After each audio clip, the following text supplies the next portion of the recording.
What is this no tax on tips proposal that both presidential nominees are putting forward? While the proposals are both exclusions from taxable income of tips, they do have some distinctions.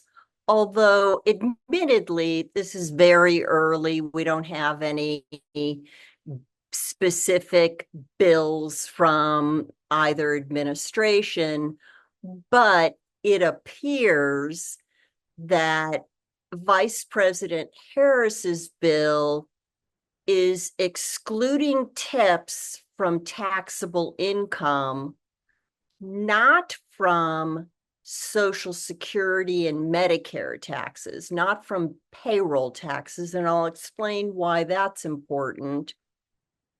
They also, the Harris administration proposal has been to specifically target hospitality and service providers. And they have suggested that they would put in place some guardrails. And I'll explain why that's important. The Trump proposal has less specificity, at least to the extent that I've heard it. But both are suggesting that tip income would be excluded from taxable income. What's interesting is Vice President Harris's proposal wants to partner not only this exclusion from tips, but also make sure that our minimum wage amounts are a living wage, so increasing the minimum wage. This is especially important for tip workers because I think it will shock people's reality when they realize that the federal minimum wage for tip workers is $2.13. That is effectively poverty wages.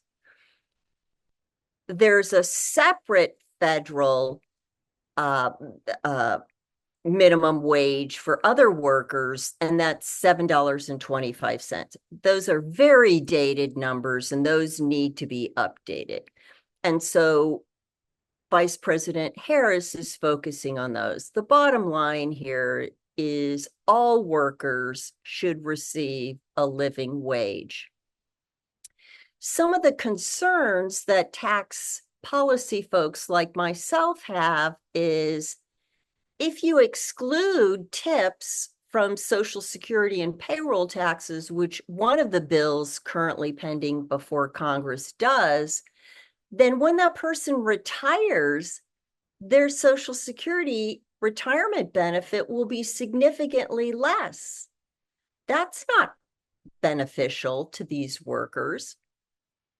In addition, about half of all tipped workers across the country don't even make enough to pay federal income taxes.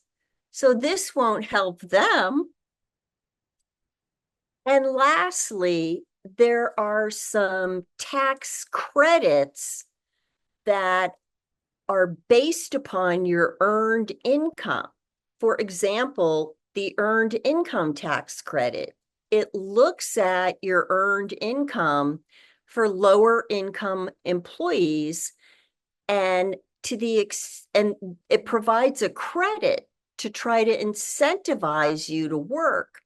And if your income is excluding that tipped income, your earned income tax credit could go down. So it could actually hurt workers, which of course is not the goal. If it was enacted, how practical of an idea would it be? Well, what's important about imposing this, if we were to implement this, not surprisingly, it's a slippery slope because a lot of people are going to want to call their compensation tips. And that, of course, is going to reduce federal tax revenue. That's got to come from someplace else. So how are we going to make up for it? We also don't want people who are sophisticated, who can hire high-powered tax attorneys to restructure their compensation as predominantly tip income so that they benefit from this when they clearly are not the targeted group. It's got to have guardrails, and it's got to be very specific. In a perfect world, what I can imagine is what I think the goal is. By the way, in a lot of countries, service providers do not receive tips. A lot of countries, a good friend of mine was in London recently, and he said he tried to give someone a tip and they wouldn't take it. They said, we don't do that here. What's also a little bit jarring, if you think about it, step back from what giving tips means, especially if tips are excluded from income. You can imagine an employer saying, well, you know what? Why don't I not pay you anything? And we just really strongly encourage customers to tip you, because then all of your income will be excluded. And I think many of us are already seeing a slippery slope toward tip income. I know my pest control person, I pay them every other month, and most recently, it's a flat amount. I was asked if I would like to tip the technician. I hadn't even seen the technician because they come when I'm not there. So we don't want employers to provide mis and disinformation that tips are excluded, and so you should want more tips and less salary. A problem with tips are they necessarily have to be discretionary. And by the way, the tip is coming from the customer.